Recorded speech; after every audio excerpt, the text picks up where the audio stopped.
Mesdames, Mesdemoiselles et Messieurs, bonsoir. Roselyne Layo explique de fond en comble comment elle a traversé l'époque où les internautes se plaignaient d'elle, de son style vestimentaire. Oui. D'ailleurs, écoutez très bien comment elle a pu s'en sortir tout en respectant sa voix chrétienne, et on se retrouve tout après pour les analyses. Chaque jour qu'on dort, qu'on se réveille, il y a de nouveaux dossiers. Une période où des personnes te titillaient et puis d'autres essayaient, parce que les gens aujourd'hui ont de la méchanceté gratuite. Et non, tantôt elle sait pas s'habiller ici, elle sait pas s'habiller là-bas, ce qu'elle a porté là c'est pas bon. On prend un modèle d'un top modèle là-bas, on prend ton modèle, on vous colle vous deux. Et mais ce qui m'a touché, c'est la façon dont tu as traversé cette période. Comment tu as vécu ça? J'ai vécu ça au moment, au départ avec beaucoup de tristesse, parce que je ne suis pas styliste modéliste. Et dans cette période-là aussi, je travaille avec une maison de prod où c'est pas tout le temps le producteur va débourser de l'argent pour te donner. Par moment, même quand il le fait, toi-même l'artiste, tu es gêné. Tu as envie toi aussi de faire des efforts. Et comme j'étais avec mon ancienne production, j'étais payée à la fin du mois. C'est-à-dire, on fait des spectacles, à la fin du mois, on partage, chacun récupère son pourcentage. Et c'était comme ça.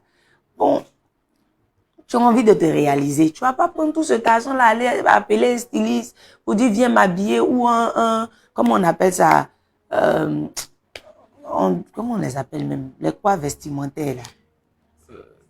Un conseiller vestimentaire pour pouvoir toujours, c'est de l'argent en fait. Donc je faisais de mon mieux, mais les gens m'attaquaient de part et d'autre. Et c'est le même Jéhoué là qui me disait faut te calmer, ça va aller, faut faire des recherches toi aussi. Je me suis assise un jour, j'ai dit je ne vais pas prendre quelqu'un pour m'habiller. Je ne vais pas aller voir un conseiller vestimentaire.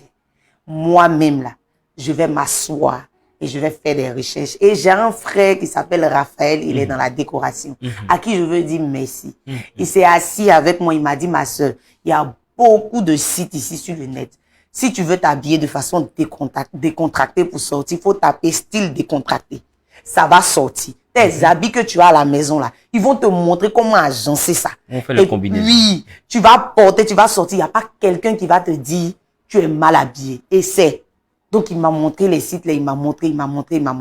À chaque fois quand je dois sortir, c'est comme ça que je faisais un peu. Le vieux, si il te dit aujourd'hui, je suis assise là, c'est moi-même qui me suis maquillée, c'est moi-même qui ai posé ma perruque, qui ai fait la coiffure, tu vas pas croire. Donc, les gens t'ont transformé comme ça. Oui, parce que en fait, quand tu veux, tu peux. C'est la Je me suis assise et je me suis donné les conseils moi-même. Je n'ai pas de styliste propre à moi aujourd'hui. Je travaille avec tout le monde.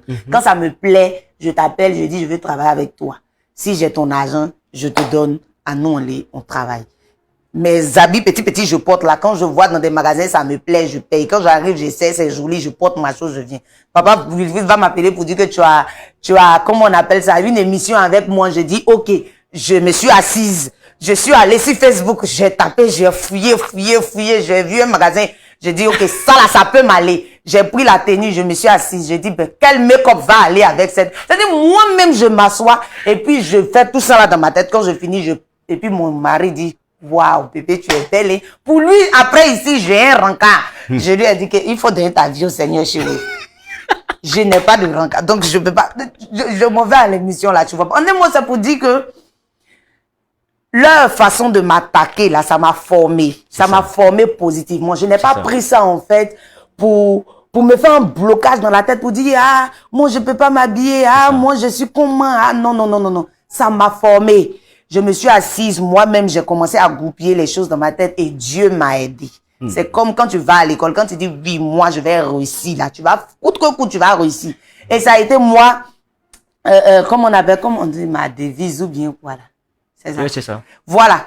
Quand j'ai quelque chose devant mon papa, même si tu veux, faut me donner un morceau en anglais. Je comprends pas anglais. il sait comment il est fait. Et puis, tu vas entendre un peu les paroles. C'est de la résilience. Oui. Je sais pas me limiter, en fait. Donc, aujourd'hui, là, est-ce que tu vois quelqu'un balayer?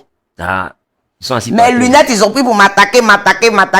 Aujourd'hui, là, eux-mêmes me demandent la référence de où je paye mes lunettes. Donc, bientôt même, je vais sortir ma marque de lunettes. Et puis c'est tout. Aïe. En deux mots, c'est pour te dire que papa, ça m'a fatigué au début.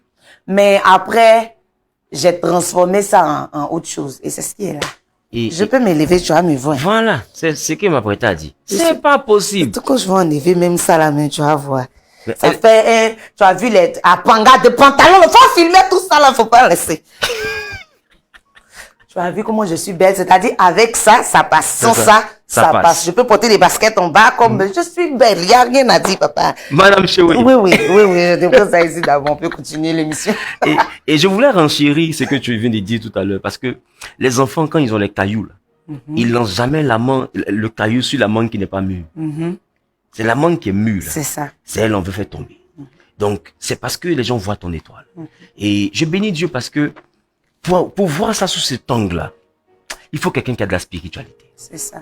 Parce qu'il n'y a que Jésus qui donne cette forme d'humilité. Ça, c'est une humilité. Aujourd'hui, les gens sont humbles pour se rabaisser, pour se faire petit, mais ils sont pas assez humbles pour essayer de se dire à eux-mêmes, ce que je fais là, comment on fait pour améliorer cela? Et j'ai vu, par exemple, dans ce que tu entends le dire, une Roselyne Layo qui s'est rentrée en elle-même et puis se dire, je dois devenir la meilleure version de moi-même. C'est ça. Pas chercher à imiter quelqu'un, pas chercher à copier quelqu'un, pas chercher à dépasser quelqu'un, pas chercher à frustrer quelqu'un, mais juste être la meilleure version de moi-même. Et je pense qu'il faudrait qu'on puisse bénir Dieu pour ta vie. Amen. Vraiment bénir Dieu pour ta vie. Et nous sommes reconnaissants de t'avoir. Nous bénissons Dieu de t'avoir parce qu'aujourd'hui, tu fais la fierté de la Côte d'Ivoire. Et nous t'entendons chanter des chansons sans vulgarité. Des chansons avec des messages. Des fois des messages comiques. Mais dans le fond, il y a quelque chose comme moral qu'on peut tirer. J'ai vraiment aimé aussi l'équilibre que tu as mis entre la relation qui est sur vélo et puis un autre titre qui est sorti où tu dis pourtant même là, c'est gâté, c'est une koyo même. Et ça m'a fait rigoler parce que j'ai vu à l'intérieur de ce que tu faisais quelqu'un qui a le Saint-Esprit. Voilà, quelqu'un qui ne veut pas blesser, quelqu'un qui veut faire passer son message et puis qui veut juste avancer dans sa vie, continuer sa vision et laisser Dieu faire le reste. Que Dieu vraiment te bénisse. H, toi qui regardes, n'oublie pas de liker et de commenter. Vraiment, si tu n'es pas encore abonné, fais-le. Aidez-moi vraiment à travailler davantage. Quand vous likez comme ça, moi je suis content et ça m'aide.